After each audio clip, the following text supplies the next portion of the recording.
Isang pambihirang pangyayari ito sa bansang Amerika na ang presidente ng US ay nag-recite ng isang powerful verse mula po sa Biblia. Yo, what's up guys? This is me, once again, Sangkay Janjan. Muli po tayo nagbabalik dito sa ating YouTube channel, Sangkay Revelation, kung saan dito po natin pinag-uusapan yung mga nagaganap sa ating mundo related po sa Bible prophecy at maging sa mga nangyayari ngayon mga sangkay, mga current events, no? Na nire-relate po natin tungkol po sa end time events. Ngayon mga sangkay, ito pong si Donald Trump, bansang Amerika, leader ng US, ay nag-recite ng isang powerful verse mula po sa Bible na ngayon ay isa pong trending viral sa mga balitaan at social media. Pag-usapan po natin ito. Anyway, before tayo magsimula, sa mga hindi pa po dyan nakakapag-subscribe sa ating YouTube channel, makikita nyo po yung subscribe button sa baba ng video na to. I-click nyo lamang po yung subscribe, i-click ang bell, at i-click nyo po yung all. Sa mga nanonood po sa Facebook, i-follow nyo po yung ating Facebook page. Okay. Itong si Donald Trump ngayon mga sangkay ay viral. Ito po yung kanyang ginawa na kung saan marami po ang tao sa buong mundo nagulat. Tingnan po natin. The house of the Lord and the king's house, and all that came into Solomon's heart to make in the house of the Lord, and in his own house he prosperously effected. And the Lord appeared to Solomon by night and said to him, I have heard your prayer and have chosen this place to myself for a house of sacrifice. If I shut up heaven, that there be no rain, or if I command the locusts to devour the land, or if I send pestilence among my people, if my people which are called by my name. Ayun. If my people which are called by my name. What a powerful message from the Bible, mga sangkay.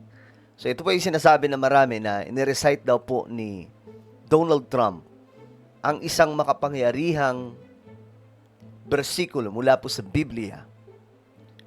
At alam nyo mga sangkay kung gaano ka-powerful ito kasi lahat ng tao na nagpapakumbaba, dumudulog at dumuluhod sa paanan ng Diyos at kinikilala ng ating Panginoon, siya ang tagapaglikha, siya ang may-ari ng lahat ng bagay.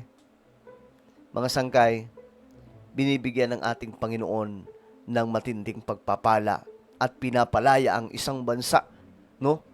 Sa isang curse o isang sumpa, mga sangkay, o ano pa mang tanikala. Ngayon, mga sangkay, ito po ay kinote ni President Donald Trump. If my people which are called by my name Shall humble themselves and pray. and pray. And seek my face and turn from their wicked ways, then will I hear from heaven Wow. and will forgive their sin and will heal their land. What a powerful message, mga sangkay. Mula po sa presidente yan.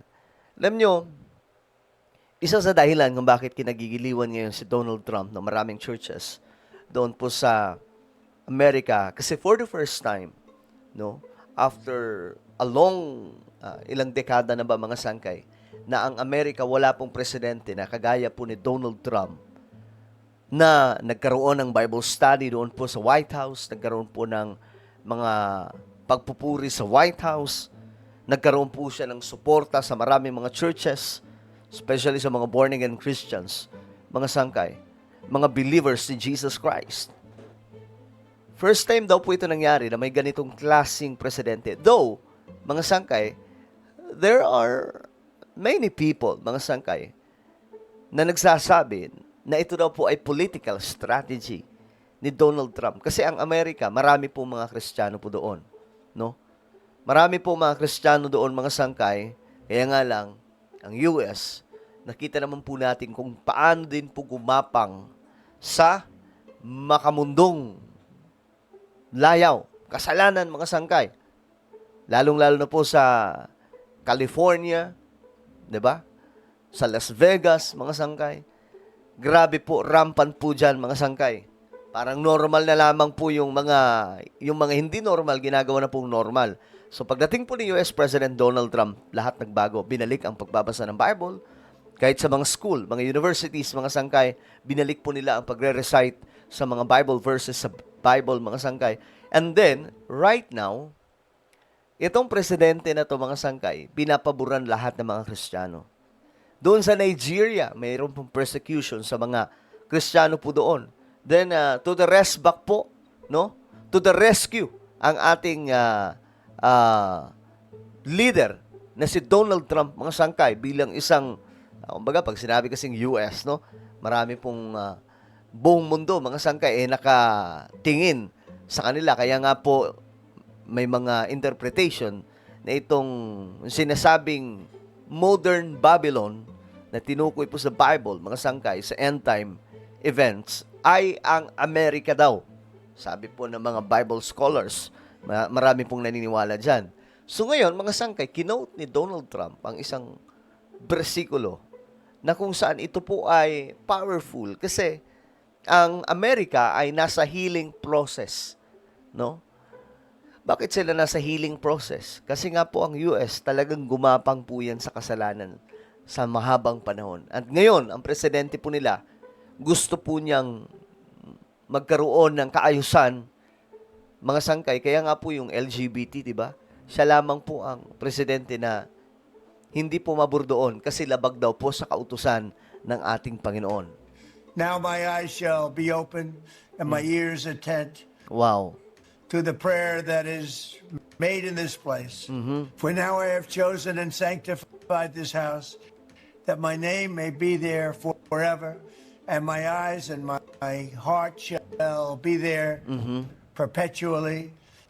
And as for you, if you will walk before me, as David your father walked, and do according to all that I have commanded you, and shall observe my statutes and my judgments, then will I establish the throne of my kingdom according to Wow. as I have covenanted with David your father, saying, there shall not fail you as a man to be ruler in Israel. Wow. But if you turn away and forsake my statutes and my commandments, which I have set before you, and shall go and serve other gods and worship them, then will I pluck them up from the roots out of my land which I Grabe. have given them, and this house which I have sanctified for my name will I cast out of my sight, and will make it to be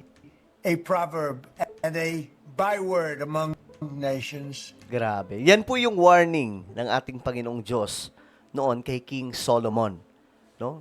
Kumbaga, ibibigay sa kanya ang lahat ng ating Panginoon. Ibibless ang Israel ng ating Panginoon under His leadership ni King Solomon. So, ganun po, mga sangkay, in-establish ng Diyos yung covenant, yung kanyang pangako kay King Solomon. But, sabi ng ating Panginoon, kung ikaw ay sasamba sa ibang mga Diyos-Diyosan, mangyayari ang malaking sumpa sa bansang Israel at sa kanyang trono. At ayon po sa Biblia, mga sangkay, magiging kwento na lamang po, isang malaking kasaysayan na lamang po ang pamumuno ni King Solomon, which, alam niyo mga sangkay, nangyari po talaga yan. Kasi, yung babala ng ating Panginoong Diyos sa kanya, nakalimutan po ni King Solomon. Dahil po sa kanyang political strategy na wala po dapat siyang kaaway at that time. Kasi yung reign ni King Solomon at that time, mga sangkay, talaga nga namang smooth. Inasawa niya yung mga prinsesa, mga anak ng mga hari sa lahat ng mga bansa na nakapaligid. No? Yung iba naging kabit, mga sangkay. Until dinalhan, inoffer sa kanya yung kanika nilang mga Diyos.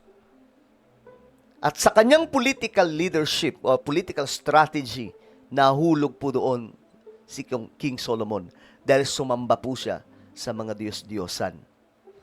Sumamba po siya. sa mga hindi totoong Diyos. Doon po nagalit ang ating Panginoon. And the history, mga sangkay, mababasa po natin yan, maging sa world history and even the Bible, mga sangkay. Klaro na bumagsak ang Israel. Nagkahati-hati.